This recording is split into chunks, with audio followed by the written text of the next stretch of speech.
Yo, what is going on YouTube? Alright, for everyone who doesn't know, this is ML Spanky. Used to go by LL Spanky. That girl right there is the reason why I changed my name. I'm using her initials. She was the love of my life, the most important human in my life, the one who taught me how to change, the one who made me want to change, the one who made me want to be a better person, not go back to my ways, and the one who truly made me want to stay sober. Not just because I had to, but because I wanted to be here for her in the best possible way I could be, and I didn't want to accidentally die while we were together and leave her alone. She passed away this past year. I lost the love of my life. It's fucked me up. I've talked about this a lot. I'm sure everyone who's seen this video knows that. If you don't, click on my raw emotions video. I might throw one of those pin things up in the top. If not, it's the one that's pinned on my channel, so it's not hard to find if you want to know about our story. But we're gonna talk about before, because everyone seems to think I am super young and all that good jazz and stuff. And yeah, at the end of the day, I wish I could tell you that I was super young because I miss it. But I'm almost 30 years old, so I've had some life experience. Yeah, for sure. So we're gonna get into it right from the beginning, okay? And we're gonna sum this up as fast and as quickly as shit as we can because I know you want to hear about us how bad I was using drugs and fucking all the dumb shit I did. So we're gonna talk about what we have to and what we can't. I think key points to making to important parts of my life. So when I was young, I had a semi-normal childhood, except my mom and dad were never really together. I went back and forth between the homes in a very weird way, but I don't know how much it affected me. But basically, it was every other day. One day moms, one day dads, one day moms, one day dads. And I had a stepmom by 2 years old. Okay, that when they got divorced, when it was 10 years later, that devastated me when I was 12. It messed me up, no doubt. Kindergarten is another key moment because I used to have a lazy eye, and if you know anyone with a lazy eye, you look at them, you kind of laugh. It's just natural. I don't hold anything against people because I know that it's a natural reaction. Like, think about it. If you're a 5-year-old kid and you see someone who's got one eye going da, da, da, da, da, off in La La Land, you're gonna point and laugh because it looks funny. Like nobody else looks like that. You don't see that anywhere else. It's not mean. It's kids being kids. Now, is that why I got picked on and why that happened most of my life? For sure. I don't even know why I have any type of social skills at all because I didn't develop them in high school. I had very few. Well, I did actually. That's a lie. I didn't develop them in middle school or elementary or anything like that. Once I turned 16, I got my eye fixed and I blossomed. Bitches started to, girls started to like me. You know, at the end of the day, people looked at me. I was a little more attractive. To give you a perfect example, this girl, I'll never forget it. I don't feel bad about it because it still pisses me off a little bit to this day. But she says, "Oh my God, you have really beautiful eyes," and I was like, "Bitch, I've always had these colored eyes," because I have. The only difference is now one of them's fucking straight all the time. So because only one was wonky. So now they're both straight. So now my eyes are attractive. That pissed me the fuck off. But I also dated this girl who, I was a very simple guy. If you catch my drift, simple guy. The first three letters of simple were kind of important. So I was a very simple guy, and I did whatever I could. I was a super nice guy. Yada yada yada. She cheated on me a lot. She took my, you know, she was a girl I lost my virginity to, so that fucked me up a lot. And then I met the girl who I thought was the one.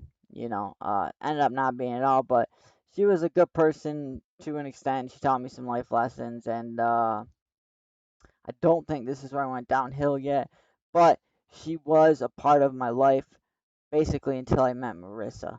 Now we weren't always together for sure, definitely not. We had time of separation, and we had, I think, total time spent actually together would be around 3 to 4 years, but we never stopped talking. So we talked for like 7.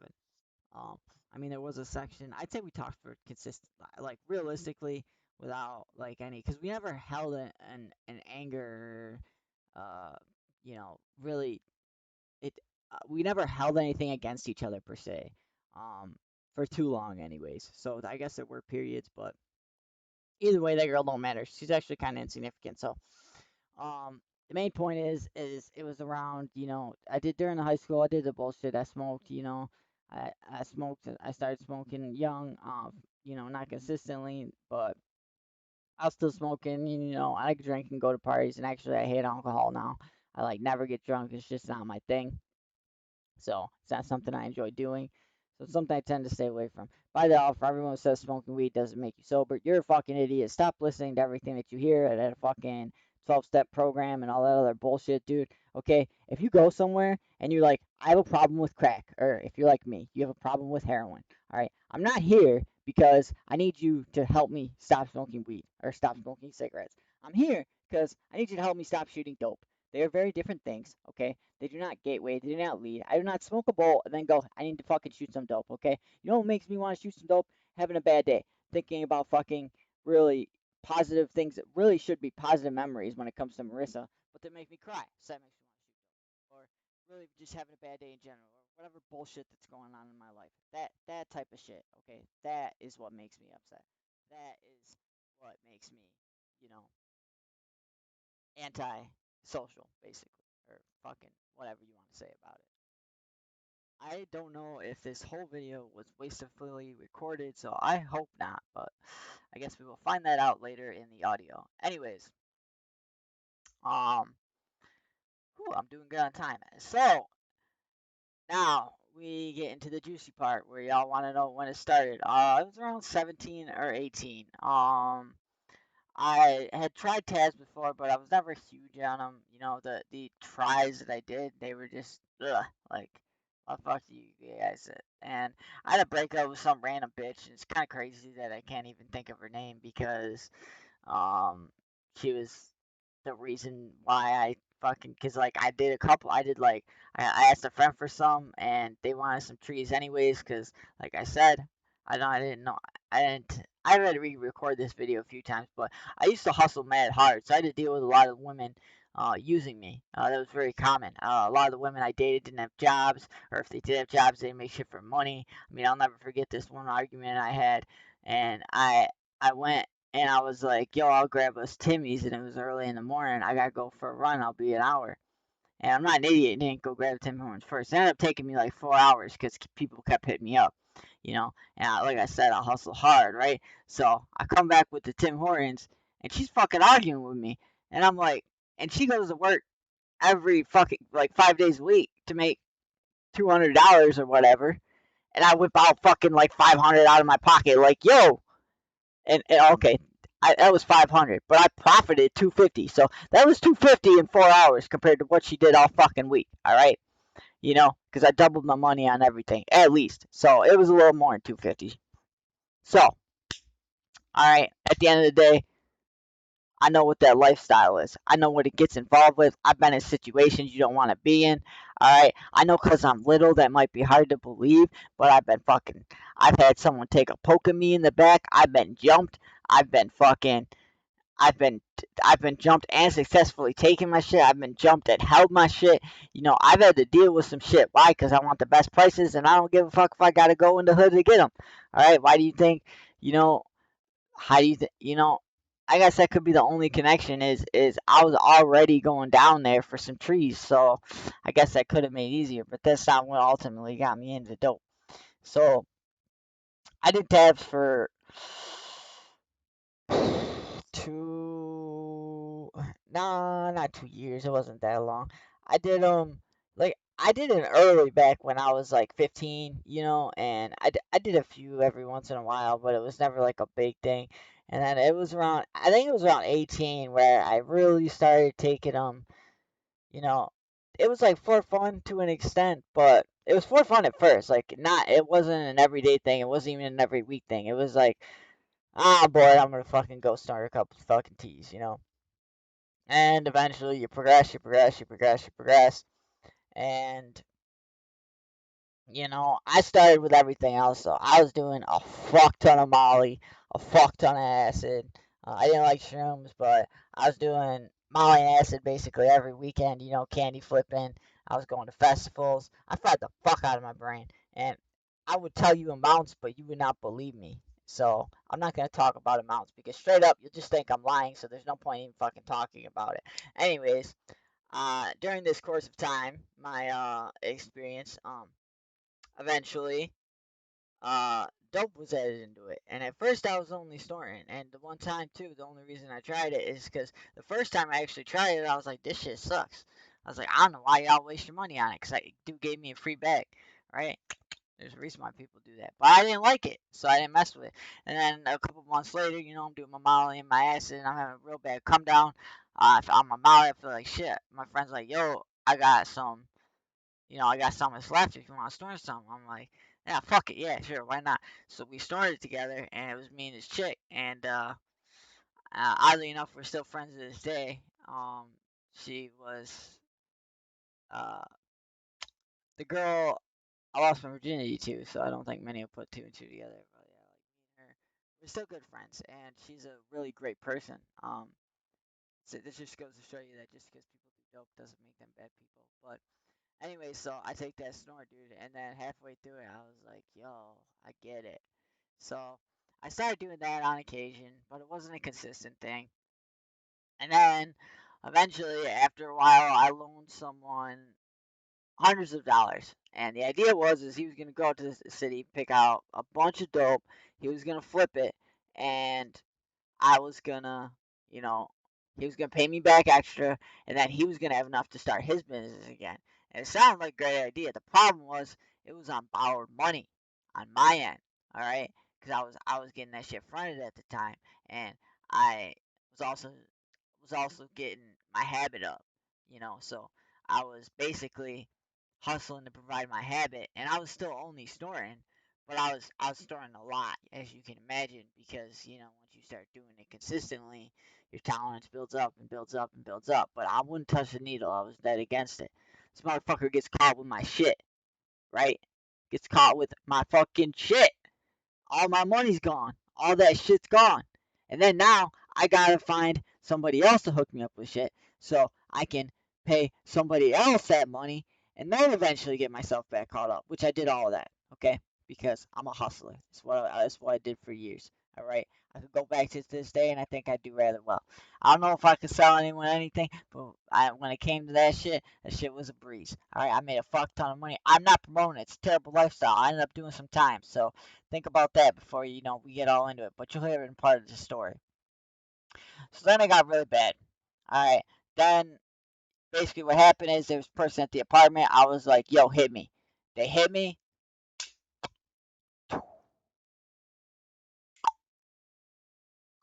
and I felt that fucking rush, and I felt that flow. Boom, baby, I was in it. Woo! Oh, I was in it. Ah, I used to love it. Going to the city, grabbing it fucking 3 or 4 times a day. It didn't matter. I loved it. I loved it. I did it all the time, all day, every day. That was my passion. That was my love. Even, and then eventually I got sober for a little while. All right. And this is where that girl that I thought was the one re-enters the picture. Basically, I lost my apartment. I lost my 3 cars total. I lost my 10 grand in savings, and yeah, I lost all this shit at this point. Okay, like I said, I was doing everything, but I lost it all. I earned up 2 cars on the road. I had a spare off the road. I had totaled all them bitches. All right, I only got 2 DUIs, so I only got caught with one of them. But one of them I was able to get away from the scene and had a buddy, and I was able to call up a tow truck and be like, "Yo, can you fucking get this before they find it?" And he did, thankfully. So I only got two DUIs on record, and the first one I was super super lucky.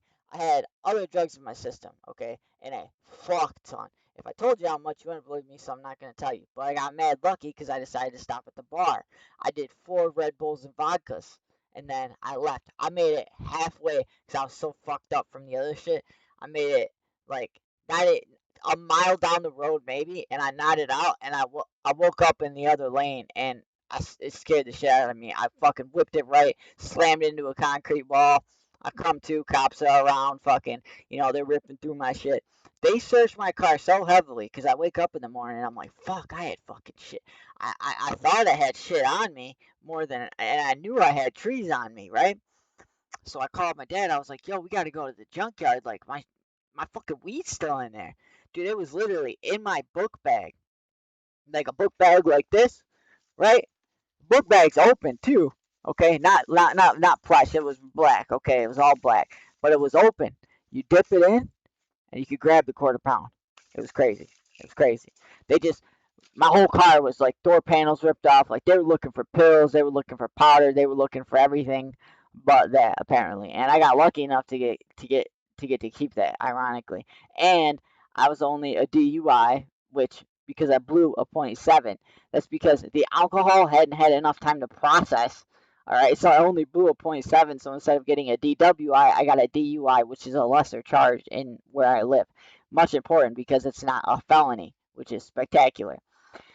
So, I had to go through that, and then I had to go through another situation like that a second time. I totaled my car a second time, and yeah, I lost my license. I had nothing really going for me. Yeah, so I was at a real downhill state. So I went to every family member's house I could before they kicked me out because I wouldn't stop. I kept hustling and I kept fucking doing my shit, and and at this point I was also selling it on the side as well because it wasn't just enough to support my habit because I mean it got to a point where, like I said, you're not gonna believe the number, but I was doing at minimum $500 a day. I would say on a typical usual day around a grand. Eh, all right, 800. 800 for sure, 100%. I know this for a fact. I know this for a fact. I had a massive habit. I would literally go out, buy $300 worth, and usually have to take 2 to 3 trips to the city. So I guess 600 to 900. Okay, one of the two. We'll go with that variant. I always took 2 trips though, so it was 600 a day minimum. Okay, so we'll just leave it at that. Either way, it's a fucking huge habit. Okay, so this actually was later where it got that big, okay, because I got clean for a short period of time. So before I was still doing a lot, but this is when I told all the cars. This is when I did all that, and then eventually I would get kicked out of my grandfather's house, and he was like my last hope. At this point I'm fucking sleeping in the park. I'm on the streets. I've got no place to go. And I'm living this way for however long until eventually one of the days out of the blue, fucking I don't know if I got a hold of her, she got a hold of me, but me and Amber started talking. I told her I was living, basically sleeping in the park. Luckily my family wasn't that huge of a dick and just didn't throw all my shit out to the curb. They knew I didn't have a place to take it, so they let me keep it there. So one day I asked, I was like, hey, because they changed all the locks on the house, I wasn't allowed to get in anywhere. You know, like they just didn't want me around. All my family was like that at this point because I was so bad, and I wouldn't stop, and they kept wanting to get clean and change, and I just wouldn't stop. So I had to wait until my brother and both of my parents were home for me to literally just go upstairs and grab my stuff. That's how much distrust and I communicated over them. So then I met Amber, and not Amber. I met Kristen, and yeah, well, not Matt, but me and Kristen re-entangled. You know what I mean? And she was the one that I thought got away, for whatever. But yeah, definitely not. We never loved each other. It was a relationship of ideology, thinking that they were something that they weren't, not seeing the signs. Like it was an all right relationship, but we never had that passion. We never had that love. We were more or less just friends who got along. A lot of what most people end up marrying, in a lot of circumstances. Except eventually, like things got bad between us, but we'll get to that when we get to that point. And further conclude my story. So things are good for a while. We're living in a new area. I'm not hustling. I get my first real job. That's going decently well. But on occasion, we're sniffing some Dilaudid every once in a while. All right, on occasion. So we all know what's gonna happen with this, right? Eventually, it's gonna progress. Well, I was working, not making shit, and I was like, yo, we go out to visit, 'cause she likes to go visit her mom, and I like to go visit a few friends or sometimes my family. I was like, yo, I go out every weekend to where we used to be at. Like, should I start hustling again? So I did. So every weekend I go out with some shit and I make a couple hundred bones, extra this. And, we usually spend it on having a little bit of fun, but we never went too crazy. We never went too many. It was consistent for a little while. Well, then eventually she wanted to move back to our area because her mom got sick.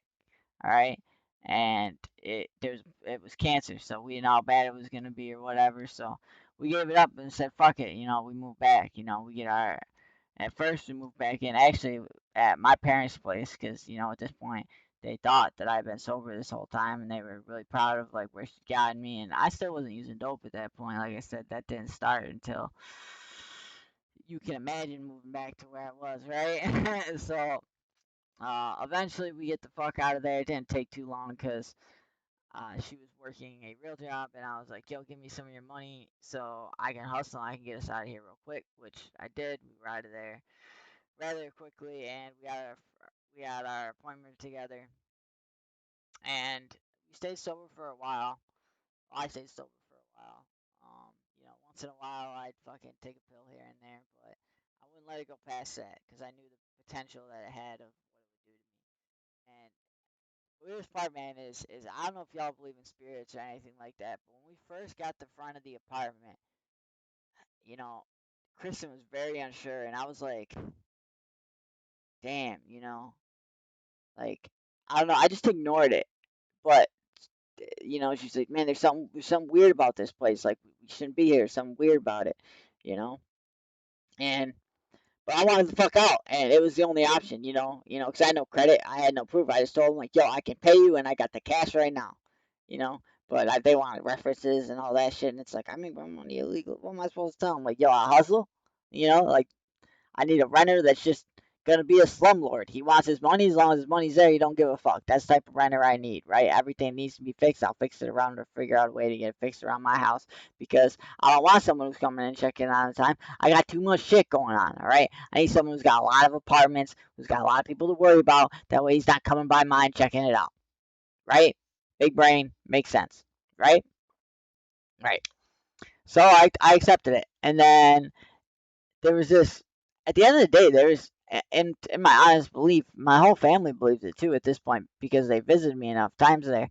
In the front it wasn't as bad, but eventually we got the option to move in the back for like an extra $75 a month, and it was going from a kitchen and a bedroom and a bathroom, kitchen, and bedroom to two big bedrooms, a big living room, and a bathroom. So I was like, fuck yeah, I want to move to the back. And as soon as we opened that back door, one of the first things everyone was saying, "Yo, something feels off." My brother moved in. He first for a few months, and he actually had to leave because he was having nightmares every night.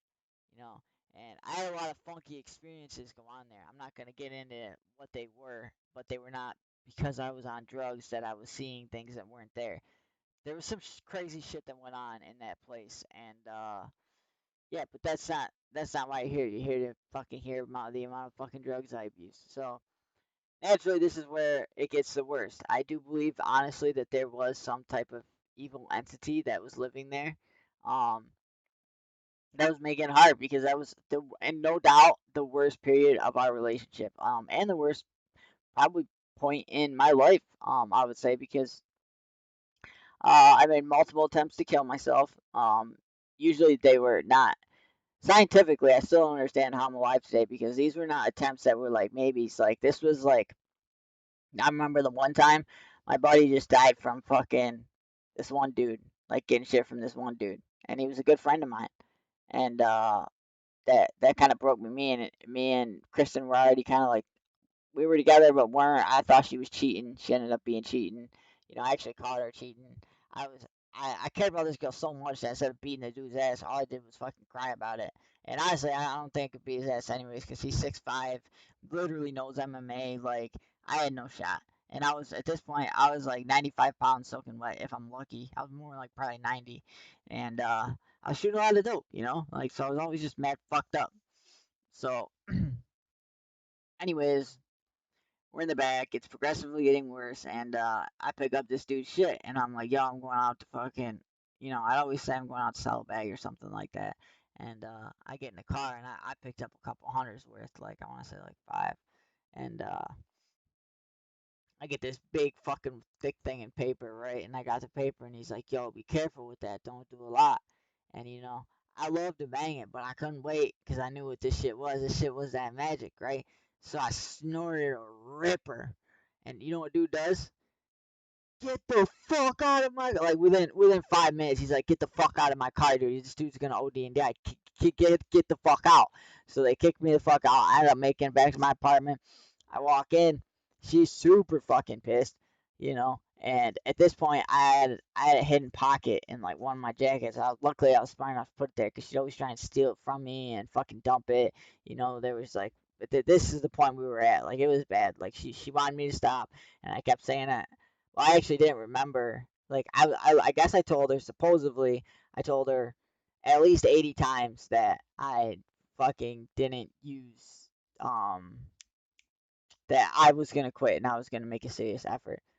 I really have no recollection of it. Um, Probably because I was super fucking high when I said these things, and I was just saying what she wanted to hear, so I didn't argue. But that's why I don't remember it, and I really don't. Like I remember saying it to her one time, and ironically, after that time, I got clean for about a month and a half. Weird, right? How that works, but I don't know. So, anyways, I was getting bad. You know, I'm doing uh just a truckload at the end of the day. You know, I'm doing way more. But anyways, so once I get off that high, I notice she's gone when I wake up. So I go in the bathroom. I lock the door. I fill it up, baby. I put in a very small 15 cc's of water, and I fill, and then I add more. I fill, and I fill this bitch because I was so good at hitting, I didn't need to pull it back. I just needed to see. Because honestly, I'm not gonna explain how, but I was that good. So I find it and I click, boom, right. I don't even get the rig out before I fall out. Thank God I was on the toilet seat because I just ended up like this, you know. And fucking, oh my God, did I ate when I woke up? I woke up hours later, hours, dude, and I was fucking so fucking pissed, dude. And this happened probably 3 or 4 times during that time. All right. Well, ultimately, remember I told you about that girl cheating, about how she was cheating on me? Well, with that one dude. Well, I ended up waking up in the middle of the night, and I just have a gut feeling. And by the way, the dude that she was cheating on me with was supposedly one of my semi friends, and the the the dude's house they were at was actually one of my close, really good friends, like really good friends. And he knew that she was getting railed by somebody else and didn't tell me. So, you know, obviously we really ain't that close anymore. But so I go over there and you know, I see what I see and I'm I thought that this was so much different than what it was that instead of just being mad about it, I was just crying, you know, and I leave. And she tries to follow me home. I said, fuck that, you know, I shut the door behind her. I fucking, I had the craziest acid trip of my life that night because I had like 7 hits, I think, and I took them all. I don't remember the trip entirely. I know at one point I had a knife to my throat. I cut myself a few times. Um, and yeah, it's very spacey about what I remember because like usually when I would do it, I'd do like 2 hits at a time, or at most three. You know, I've never done seven, but I was super sad, so I was like, I'm just gonna get mad fucked up. And yeah, bad idea. I'm really surprised it ended up slitting my own throat. Would have been a wicked way to go out. But I know I had a knife to my throat for like hours because I was just sitting there like trying to fucking do it, but I was too much of a bitch. That's why I'd always try like ODing on pills or fucking or this or that or anything besides a gun and a knife because I don't know, it just sounds easier to get high and fall asleep, right? Makes sense. So I had a lot of suicide attempts during that time. Now, this is how old would I be when did I go in?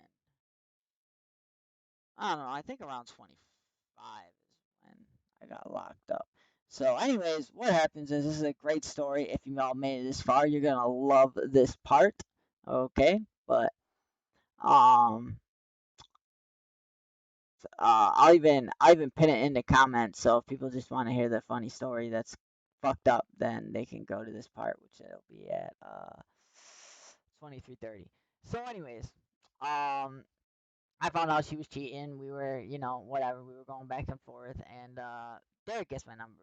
This person gets my number, and the name's already said. He passed away anyway, so it doesn't fucking matter. But we we end up.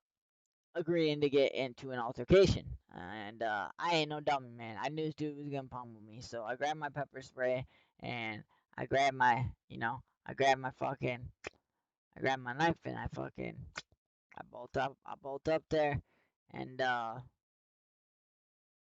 yeah, it did not go well for me. I didn't even get to use the knife. I didn't even get to use the pepper spray. I was actually trying to run away, and he pulled me down by my hair and beat the fuck out of me. My apartment was literally in reach. Like I was about to run across the street and go back home, and he was able to grab me beforehand, stand me down by my hair, and just beat me down. And then while I'm on the ground, I fucking pulled out my blade, I switched it, I flicked it out, slams my hand on the ground, and then stupid bitch pulls up and he says, "Yo, Amber, call the cops." And she called the cops. And then I told them my story. They told them theirs, which is that I jumped up from behind him and he never knew that there was anything coming. I tried to stab from behind, so he put me down, did what he had to do. Sounds nothing like the original story, right? If I would just shut the fuck up, I would have probably never done any time. But because I told them my version of events and my 7 years of a so called who wasn't there for it, told the same story that Derek told. So you find that stuff out when after the court case because you get to see the depositions, like the statements people wrote and everything. And yeah, I mean the proof was in the pudding. I had no chance of winning. I mean, if you looked at me then, I mean even now looking at me, I'm inked everywhere. It's all down. It's everywhere. Okay, I'm inked the fuck out. And yeah, they don't look good. And then you add in my story, which is solid. It sounds like it could be a possibility of happening, right? Like that definitely could have happened. I mean, we were texting all day, but in his story, we weren't texting. In his story, I'm just his vengeful fucking boyfriend who wants to get even. Oh, I should have taken that down a while ago because this topic wasn't about her. This was all before when my life just sucked. So, anyways, I ended up doing 8 months in jail. Okay. I just thought some of y'all would think that was funny because people would go to jail, which this was a plea bargain. I was looking at 4 years upstate for assault with a deadly weapon. Don't ask me how. Apparently, he cut his hand when he put my my arm to the ground and broke my nose. I had my teeth were chipped. I had two monstrous black eyes like this because of my broken nose and just being fucked up. I had my shirt had spots of blood all over it. My back was all like was all bloody. Like he fucked me up, dude, beyond belief. And yeah, he went home and banged out my bitch for however long. We just kept banging her out. And yeah, I was looking at 2 to 4 years, and I didn't get bailed out. It was too much money, and I was sitting in there. And by the time, because you don't get to your case right away, but by the time I was offered a plea bargain, if they gave me they offered me a 3 years probation or county bullet, which is 1 year in jail.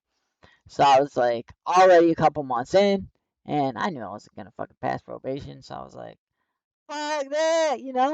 And well, I didn't know my sentencings yet, but due to the plea bargain, I knew I had the option of probation and at max a year in county jail, right? So when I didn't take the probation, she's like, "Are you sure about that?" And I was like, "You can walk out of here right now. Like, you really don't want probation?" I was like, "Nah, nah, just give me a jail time." She goes, "Count a year, smash, boom." Walk out the courtroom, go home.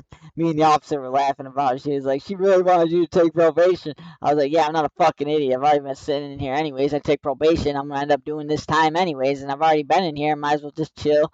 I'm all right at that point." And jail usually doesn't change people. Jail usually doesn't fix people. This is why I made points to say that isolation usually isn't a thing that fixes it.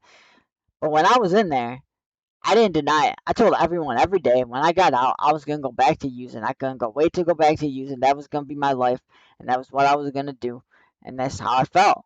Because that's how I felt. That's what I wanted. All right, that's what me personally wanted to do in my heart. That's where I was at with it. Okay. However,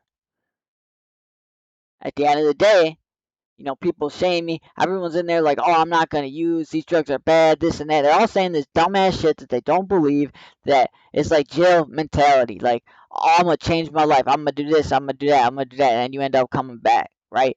Well, me, I was just honest with myself and everybody. I was a fucking heroin junkie and I loved it. I loved it, baby. It was my boo. It was my bitch. And I couldn't wait to get back to her.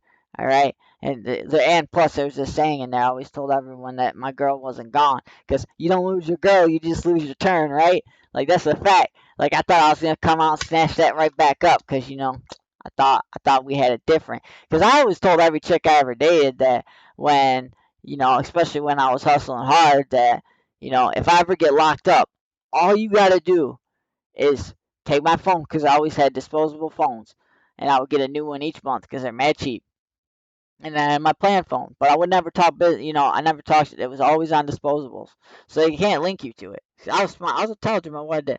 All I wanted to do was hold the business down with my trusted people, and by that time they would know who they are. Like, I literally on my phone would put trusted by that person, and then all the sketchies, like, I told them, cut them out. Don't fuck with them. Those are all the people that I thought, if I wasn't around, would potentially rob me or try to steal from me or put one over on me or anything. It's basically take advantage of her, knowing that she's not going to be able to do anything, because my connects aren't going to go out of their way for her.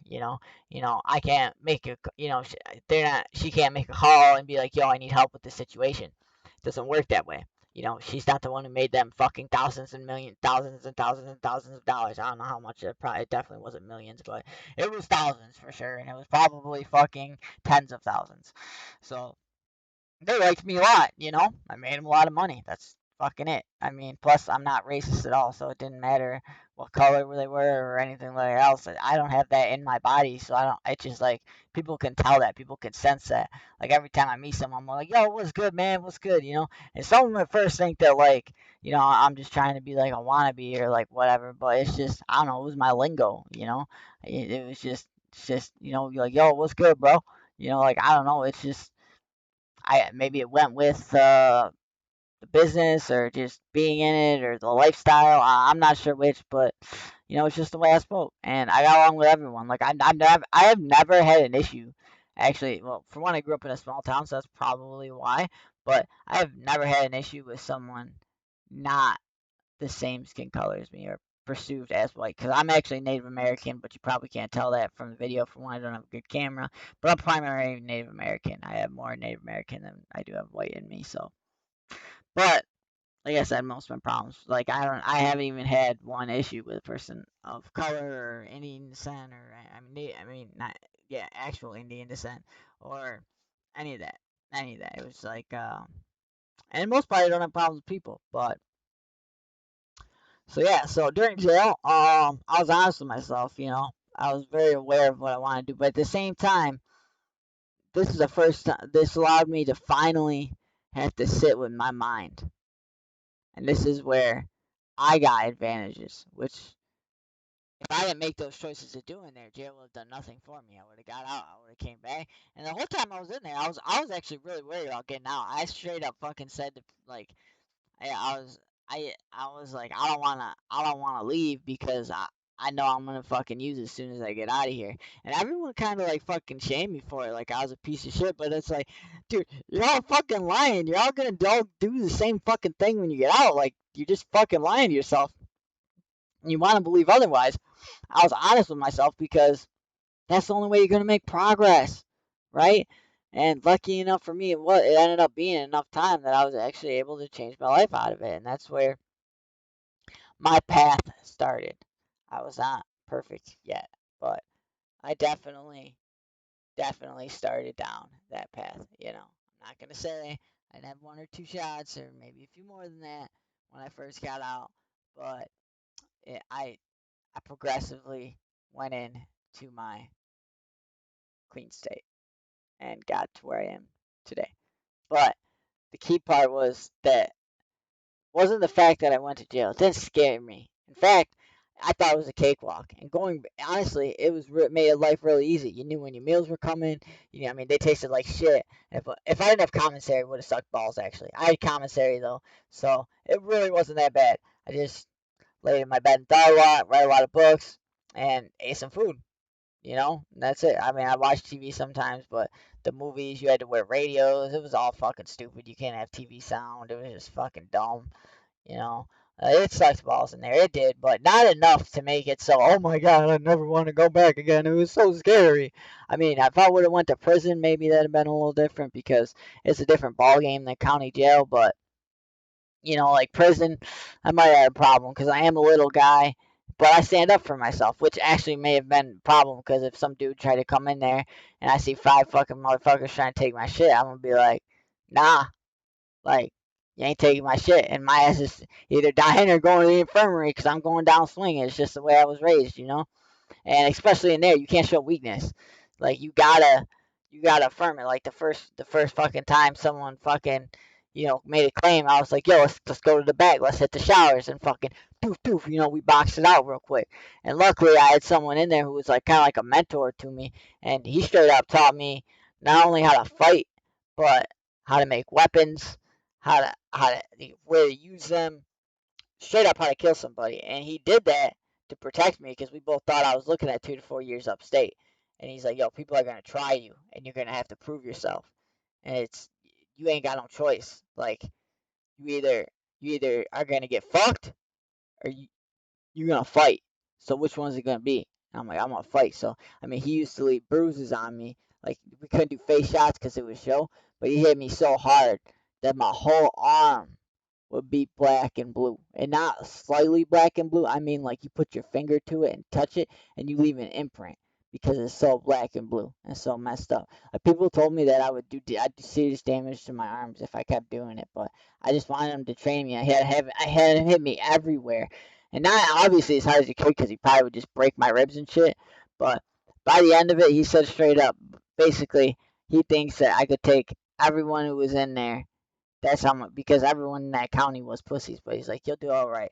But that was a little off topic. He was just a mentor. He helped me through that. But he was not any of the reason I got sober. He wanted me to. He told me that if I ever, he was never getting out. If I'm being honest, he had a lot of offenses. He was a really good guy, though. Really good, kind-hearted person. Just had a shitty certain set of events. But he actually had one of the biggest hearts in the world. He just had to hide it because he spent most of his life in institutions. So I actually got to know the person behind the curtain, and he was a wonderful human being, and I'm really glad I met him. But truthfully, my sobriety all came through myself. The time in isolation really made me deal with my mind and my thoughts, and those were always my biggest issue. I always wanted to escape my thoughts, escape my problems, escape who I am, escape, why I feel this way, escape this need to die, this desire, this nonstop, suicidal idealization since the age of whatever. I couldn't tell you when, but I wanted to die for a really long time, and I always thought eventually my life would end by suicide. I just never knew when I'd actually have the balls to fucking, pull the trigger, because drugs don't work. To be honest, I've had at minimum ten attempts of some type of drugs, even Tylenol, and that one was also really surprising because the first time I took how much it took to kill you, and the second time I took double the amount. And miraculously, I survived those too. I don't know how you survived those. Um, this was after Marissa passed because I didn't want to break my thing. So, um, she fucking, in my opinion, she saved, like, she was there guarding me and made sure I stayed alive. I could be wrong, for sure. That sounds very crazy to many of you who just heard that, but I can't explain why else I'm here because I made sure. Because it was on our, it was on our anniversary. It was on our birthday the first time, and then our anniversary the second. So, but yeah, that was a long sum up, but yeah, that's that's basically how I got to where I am today. Oh, also before me and Marissa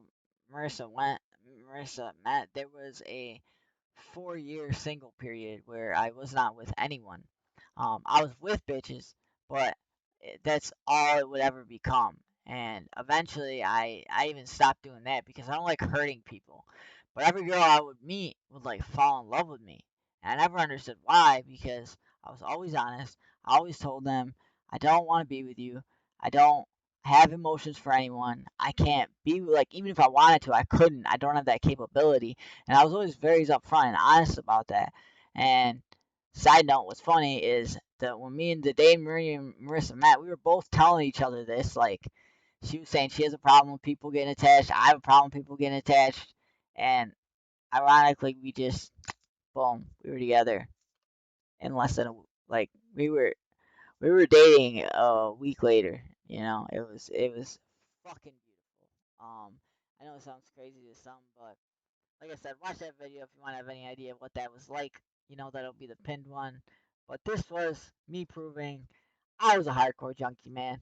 I'm not going to tell you the amounts, but they were crazy. I sold a lot of trees, and then I sold a lot of dope. Okay, and it was not a good lifestyle. But alright, but I've been in the trenches. I've been in the worst of states. I've been homeless. I've been fucking carless. I've been every not every state, but I've been in most states that someone would be in as a drug addict. So when you ask me what type of experience I have or how I can help you, I probably because I've been there to at least some extent. If I haven't, I can semi understand, or I can at least try to put myself in that perspective and give my honest and best advice that I can possibly do. I know this video was long, but that is the only way to tell my story. So if you all made it to the end and you really did make it this far, please like and subscribe the video.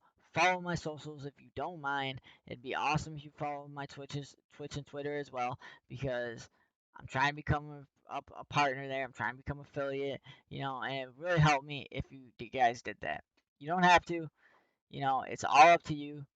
But if you made it this far and you like my content or what I've been trying to do, I'm trying to branch out too into red pill versus love, because I consider myself, I hate the term red pill. I just feel like someone who is done with women's bullshit would be a better term, but that also sounds like shitty towards women. But a lot of them end up, like, I met one good woman and I've been with a lot, okay? And that one is no longer here. So I'm gonna be single forever. Like I said, I was single for 4 years before me and their met, and then I'm fucking single forever. So or maybe it was only 3. It might have only been 3 actually, but it might have actually only been 2.5. Either way, I was single, and eventually I even stopped screwing bitches because it caused more issues, and it would always end with "I love you" and "Well, I don't love you," and then that would go on for a while, and then eventually, I'm an asshole and I'm this, and because I can't reciprocate those feelings, but I can't force myself to. And even there was one time I even met a girl who I wanted to make myself feel for, but I just couldn't. I just didn't. There was nothing there. When we fucked, it didn't feel like anything. When we kissed, it didn't feel like anything. You know, and then like with Pretty Eyes, it was like, yo, when we fuck, we were one, like we united, like we were the same human, like it was out of this world, like we had out of boundaries experiences while having sex with each other. We used she used to, it doesn't matter. That's way too much detail. I went way off topic, but God, do I miss that girl. She was the best thing that ever happened to me. The only reason I'm sober today, so you can bet your ass the only reason I'm not continuously trying to kill myself or overdose on drugs is solely because of her existence. And I know that she would want better for me. She'd want me to try and live my life, and she'd want me to try to do things that I love and that I'm passionate about. And helping people tends to be one. I don't know if the relationship thing's gonna kick off. I don't know if I'm really gonna be able to give that much good advice. I don't know if it's gonna be received well. It's more of a test trial thing, but y'all know that the drug addiction thing's going to continue and going to stay because this is the main point of the channel. I just want to see if I can maybe grow my audience. I really want to hit those 100 subs. But yeah, that's my story. This is ML Spanky signing out. I hope you now understand that I am not a young 20-year-old who thinks they know about addiction. I happen to be almost 10 years older than that. All right. I love you guys. Peace.